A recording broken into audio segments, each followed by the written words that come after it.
It may sound as radical as hand washing sounded to a mid-19th century doctor, and yet it is equally scientific. It is the simple idea that optimizing nutrition is a safe and viable way to avoid, treat, or lessen mental illness. Nutrition. Allow her to repeat that one more time, all right? Let's hear her say it one more time. About today may sound as radical as hand washing sounded to a mid-19th century doctor, and yet it is equally scientific.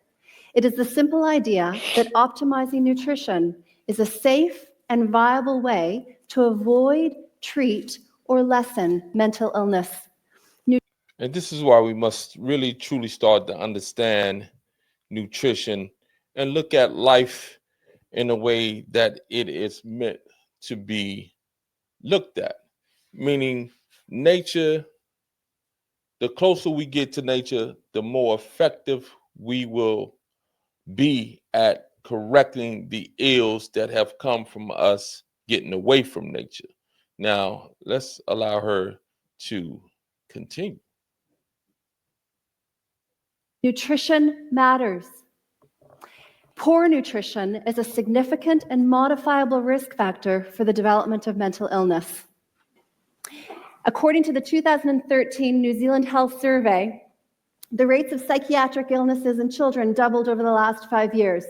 Internationally, there's been a 3-fold increase in ADHD, a 20-fold increase in autism, and a 40-fold increase in bipolar disorder in children. And this graph here shows there's been a 4-fold increase in the rates of the number of people who are on disability as a direct consequence of an underlying psychiatric illness.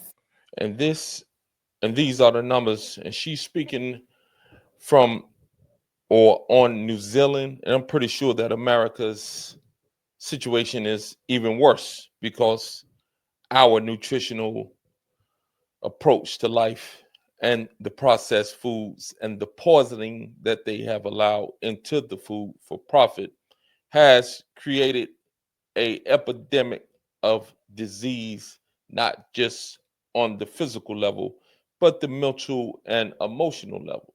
Many individuals want you to believe that ADHD, autism, and all these things are just happening. Or the religious amongst you would say that this was God's will.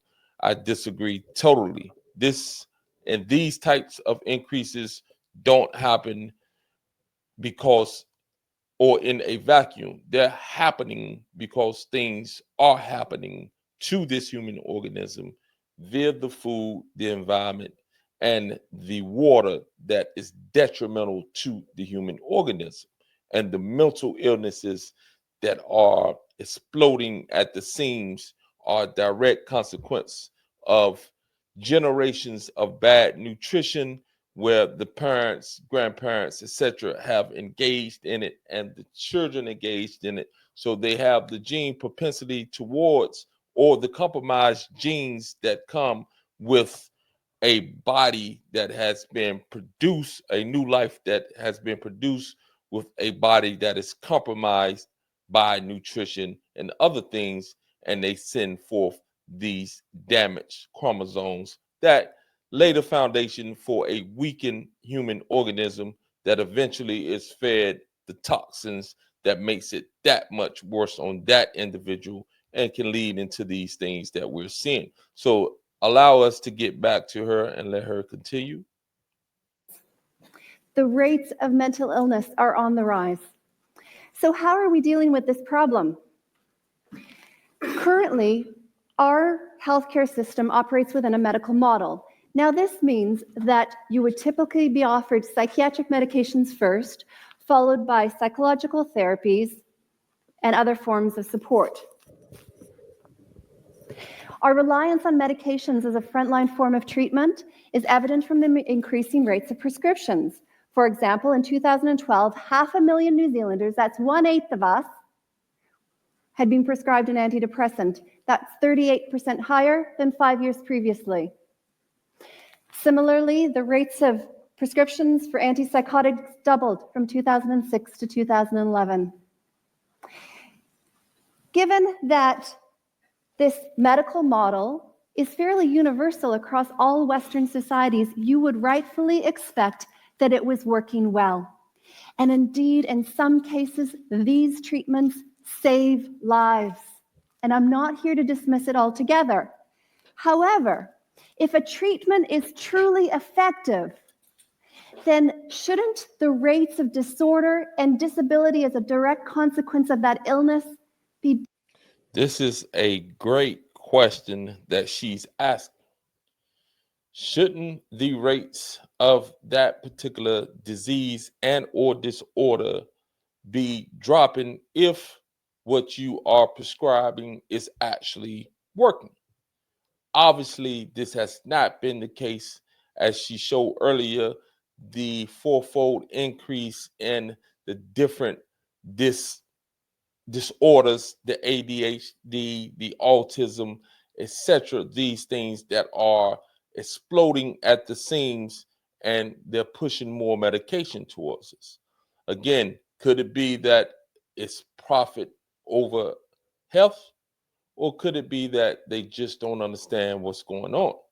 I tend to lean towards the idea that it's profit over the health. And I think that many of the individuals who are prescribing, these doctors, they actually want to help, but they have not, or they disregard the other evidence that it's a more natural approach to healing the body.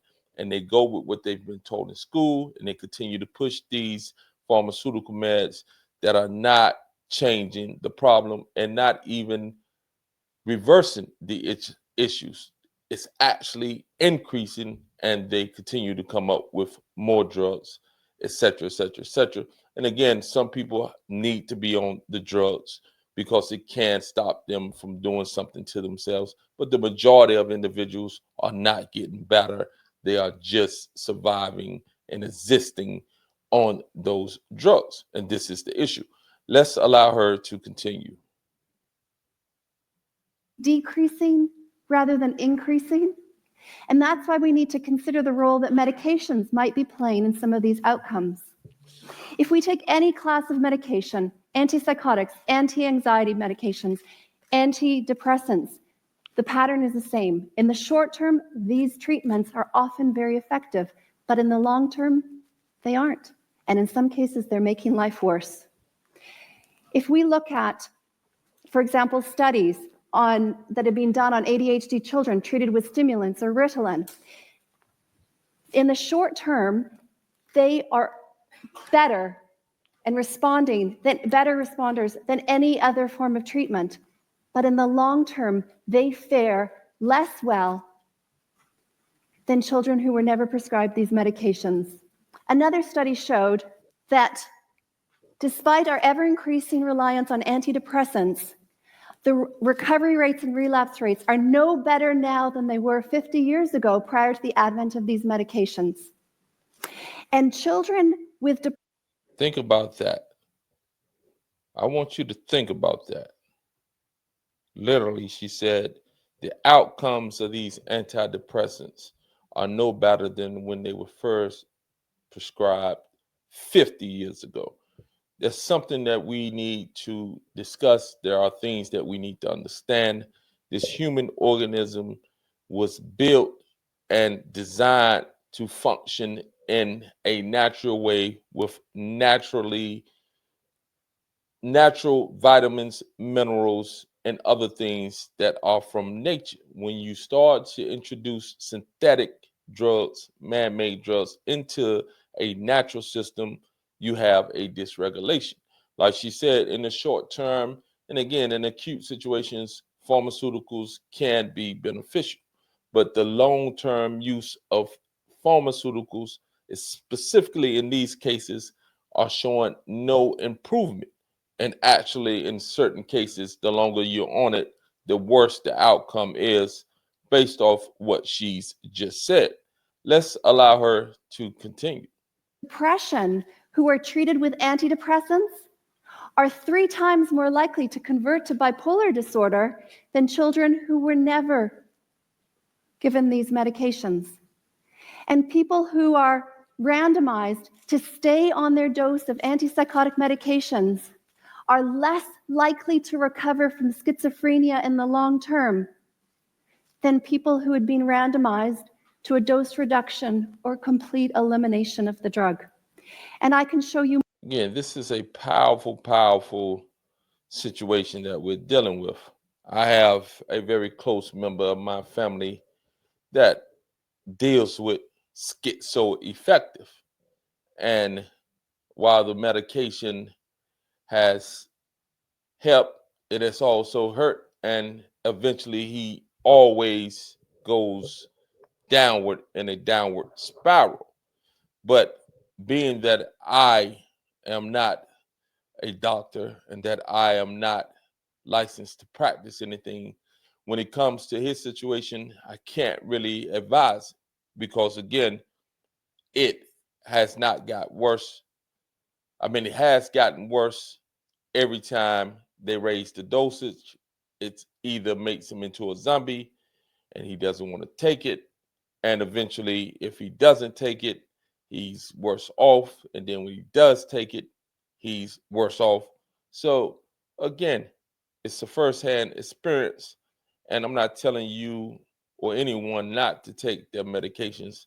But again, there are several things that can be done on the level of checking your vitamin and mineral levels, checking your hormonal ratio levels, and actually engaging in physical activity in a way that is intelligent and that you don't injure yourself.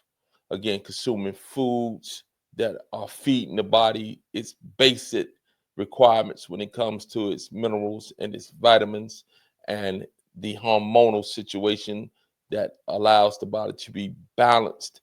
These things are essential, and the foundation of these things and the foundation of the functioning of this human organism is proper nutrition, proper rest, proper exercise, etc. And again, a lot of these individuals who are being born today in the last 20, 30, 40 years are being born compromised due to the fact of the chemical assault on the parent's body that actually was passed over into their body via the process of giving birth and bringing birth to life and passing on the chromosomes from the father and the mother, and the gene propensities and compromised chromosomes will only get worse if being fed the same poison that the parents engaged in. So again, many individuals are being born in a compromised genetic state of being, and it is exacerbated when it comes to them continuing to be fed or eat those foods that are not doing anything to bring about the results of a balanced mineral and vitamin profile, a balanced hormone ratio profile. These are foundational pieces. I'll give the link to this video as well in the description so that you can check it out. For high level coaching, hit me up. Peace.